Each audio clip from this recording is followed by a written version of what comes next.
Yes sir, என்னுடைய ambition கனவு எல்லாம் விரைவில் நிறைவேற போகுது. நினைச்சா சந்தோஷமா தான் இருக்கு.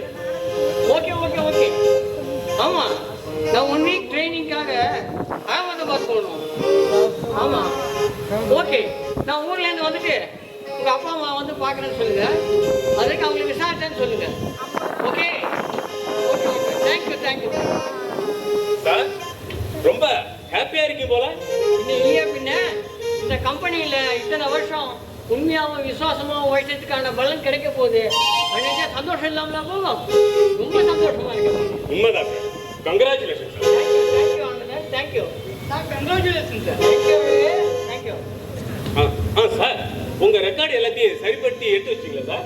எல்லாத்தையும் ரெடி பண்ணி வச்சிட்டேன். Everything is perfect. ஓ இல்லையா சார், ஒரு ரெக்கார்ட, அதுவும் முக்கியமான ரெக்கார்ட கடந்த 6 மாசமா சரி பண்ணாம வச்சிருக்கேன் சார். எந்த ரெக்கார்டை பத்தி சொல்றீங்க நீங்க? சார், உங்க அப்பா என்ற ரெக்கார்டு தான் சார். ஆனந்த், அவர் எனக்கு எப்ப ஞாபகம் கொடுத்தீங்க நீங்க? ஏன் சார், உங்க அப்பாவை ஞாபகத்துக்கு ஏன் சார் உங்களுக்கு கோவப்படுறீங்க? எங்க அம்மா எப்படி இறந்து போனாங்கன்னு உங்களுக்கு தெரியுமா? ஓ தெரியுமே, உடம்பு சரியில்லாம இறந்து போனாங்க. இல்ல ஆனந்தன், இல்ல. உடம்பு சரியில்லாம இருந்தவங்களை தனியா தவிக்க விட்டுட்டு இவரு தன்னுடைய வேலை தான் முக்கியம் சொல்லிட்டு கிளம்பி போனதுனால தான் அவங்க உயிரை விட்டாங்க.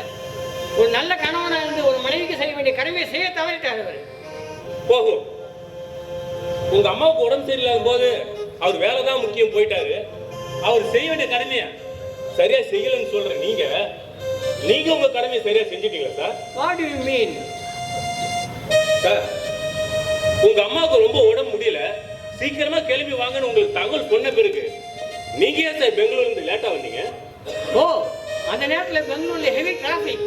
என்னால் டைமோட போய் ஃப்ளைட்டை பிடிக்க முடியாமல் போயிடுச்சு.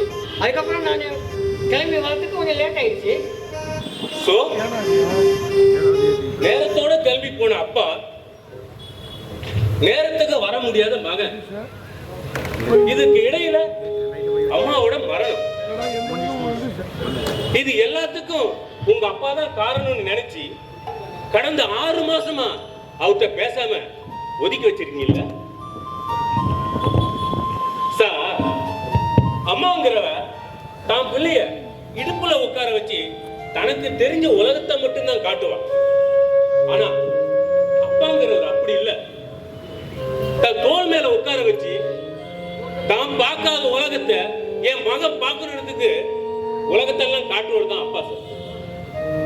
நம்ம வளர்ந்து ஆளான பின்னாலும் கூட நாம போன் பண்ணாலோ இல்ல அம்மா போன் பண்ணாலோ ஹலோ அம்மா அப்படி நம்ம சொன்னதும் எதிர்மனையில் இருக்கிற அம்மா சொல்ற முதல் வார்த்தை என்ன தெரியுங்களா?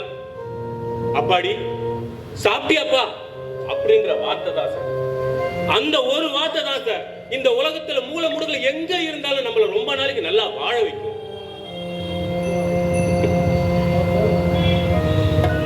சார், தன்னோட வாழ்க்கை துணை இழந்து தவிச்சிட்டு இருக்கிறவங்க அப்பா அடுத்தபடியா தன்னை தாங்கி நிக்கிற விழுதா தான் மகன் இருப்பாருன்னு நினைச்சிட்டு இருக்கிறவங்க அப்பாவுக்கு நீங்க நேர்ல கூட வேணாம், அட்லீஸ்ட் ஒரு போன்லயாவது அப்பா சாப்பிட்டீங்களாப்பான்னு கேட்டுப்பீங்களா சார்?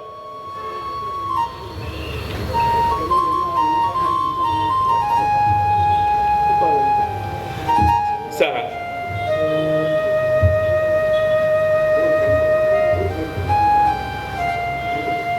நாம ஊருக்கு கிளம்பி போனீங்களே, தான் அப்பா கடமை ஒழுங்கா செய்யாம அவர் வேலைதான் முக்கியம் கிளம்பி ஊருக்கு போயிட்டாருன்னு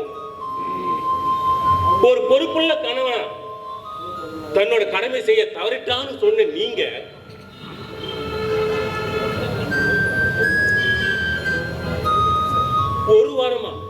கடந்த ஒரு வாரமா அவருக்கு உடம்பு சரியில்லாம இருமல் சளியோட அவதிப்பட்டிருக்கிற இந்த நேரத்துல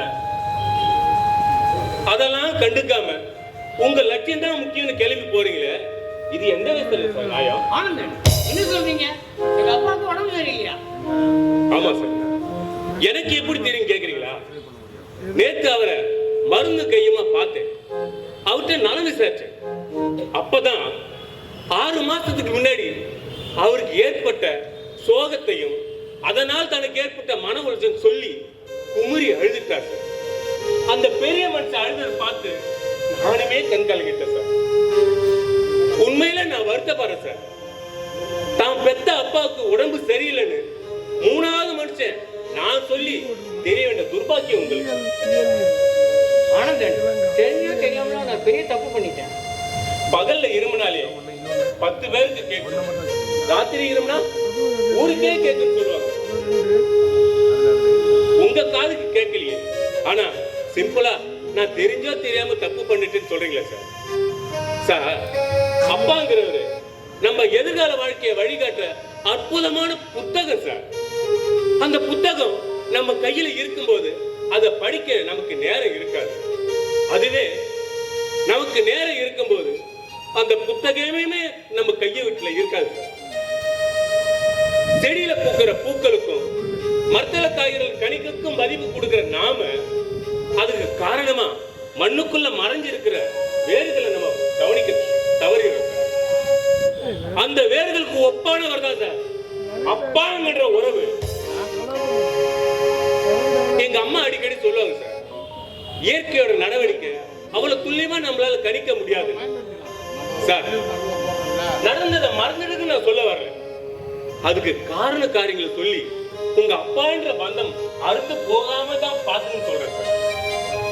உங்களோட சந்தோஷத்தை யாருக்கோ போன் போட்டு சொல்றீங்களே, உங்க அப்பாவுக்கு ஒரு போன் போட்டு, அப்பா எப்படிப்பா இருக்கீங்க, சாப்பிட்டீங்கன்னு ஒரு வார்த்தை கேளுங்க சார். நீங்க கேட்கிற கேள்வியில அவரோட நோயெல்லாம் மறந்து போயிடுது சார். ப்ளீஸ் சார், போன் பண்ணி பேசுங்க. ஆனந்தன், எனக்கு எங்க அப்பா மேல பாசம் இல்லைன்னு நினைக்கிறீங்க. ஆனா எங்க அம்மா இறந்து போயிட்டாங்கிற கேள்வி கேட்டோடனே என்ன துக்கம் தாங்க முடியாம அது எல்லாம் ஆத்திரம் எல்லாம் அவரு மேல திரும்பி. அதனாலதான் கடந்த 6 மாசமா மனைவியை வந்து அவர் தவிக்கிற தவிப்பு கூட புரிஞ்சுக்க முடியாம அவரை நான் ரொம்ப புண்படுத்திட்டேன். என்னை விட வயசுலயும் அனுபவத்திலையும் இளையவரா இருந்தாலும் ஒரு உயரதிகாரத்தை நம்ம எடுத்து சொல்றோமேங்கிற ஒரு இது கூட இல்லாம பண்பா பணிவா சொல்லிங்க பாருங்க. என்னுடைய கண்ணை திறந்து விட்டுட்டீங்க. நான் இப்பவே நான் அப்பாவுக்கு போன் பண்றேன். இப்பவே அப்பா ரொம்ப சந்தோஷம் சார். சார், அது office phone, no personal. Sorry sorry sorry sorry அங்க.